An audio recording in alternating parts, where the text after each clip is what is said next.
Raj Tarun and director గారు ఇద్దరు call చేశారు. సో ఉంది, సో నువ్వు మా కోసం నిలబడ్డావు, సో ప్లీజ్ కమ్ అని చెప్తే వచ్చాను. అంటే సినిమా ప్రమోషన్లో భాగంగా వచ్చారు. సినిమా ప్రమోషన్ అయితే మామూలు వాళ్ళకి ఒక గెస్ట్ ఆఫ్ ఆనర్గా ఇన్వైట్ చేస్తే వచ్చాను. లావణ్య గారు మీకు కాల్ చేశారు, ఆ కాల్ రికార్డింగ్ చేసి దాన్ని బయట పెట్టారు. మీరు ఏవో బూతులు తిడుతున్నట్టు ఆమె చెప్పారు. అయ్యో, మీరు బీపు లేకుండా వింటే అర్థమైపోతుంది. నేను ఒక బూతు మాట్లాడలేదు.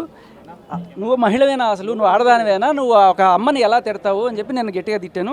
లుచ్చా పనులు చేసే, అంటే డ్రగ్స్ అమ్ముకునే లుచ్చా పనులు చేసే నువ్వు అంత ఇదిగా ఎలా చేయగలవు అన్నాను. ఆవిడ దాన్ని కొంచెం మార్చి నన్ను లుచ్చాదానా అన్నావు అంటుంది. బట్ నేను లుచ్చా పనులు అనేది డ్రగ్స్ అమ్మే పని మాట్లాడాను.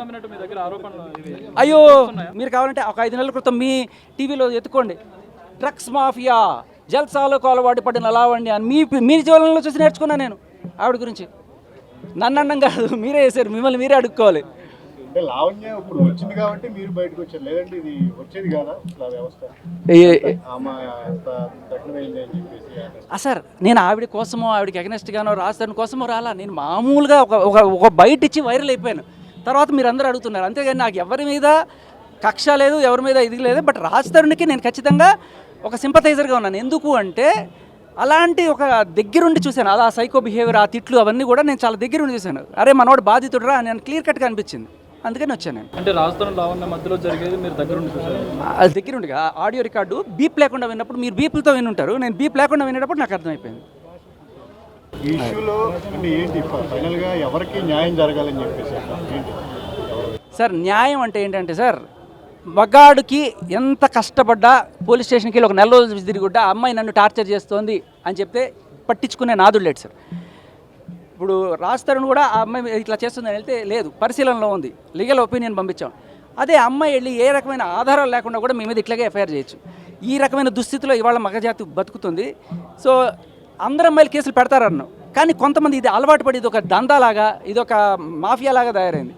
సో వీళ్ళ నుంచి మనం రక్షించుకోవడానికి మన ప్రయత్నం మనం చేయాలి. ఖచ్చితంగా తప్పుడు కేసులు పెట్టకూడదు అనేది మనం ఒక్క ఎఫ్ఐఆర్ చాలా సార్ మనిషిని డిఫేమ్ చేయడానికి. మీరు గమనిస్తే ఇన్న రోజుల్లో ఎఫ్ఐఆర్ దాటి ఆ కేసు ఏమైనా ముందుకెళ్ళిందా? వెళ్ళను కూడా వెళ్ళదు. ఎందుకంటే they know there is nothing.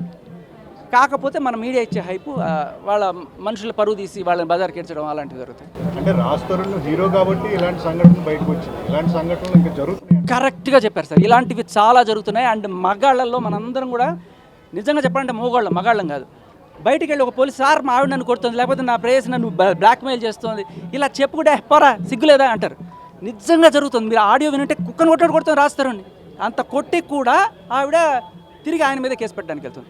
So basically మీరు మీరు మీరు ప్రతి మగాడు కూడా ఏదో ఒక రోజున ఇట్లాంటి వాళ్ళ బారిన పడితే మనకు అర్థమవుతుంది తప్ప జనరల్గా మన చాలామంది 99% సౌమ్యంగానే ఉంటారు. బట్ ఇలా ఒక్క చోట జరిగితే మాత్రం గట్టిగా అవుతుంది. అంటే ఇప్పుడు ఫైనల్గా తక్కువ లావణ్య వైపు ఉంది, ఖచ్చితంగా ఆమెకు శిక్ష పడుతుంది. రాజ్ తరుణ్ మళ్ళీ అంటే పూర్తిగా నిజాయితీ పడడానికి నిరూపణ అవుతుంది.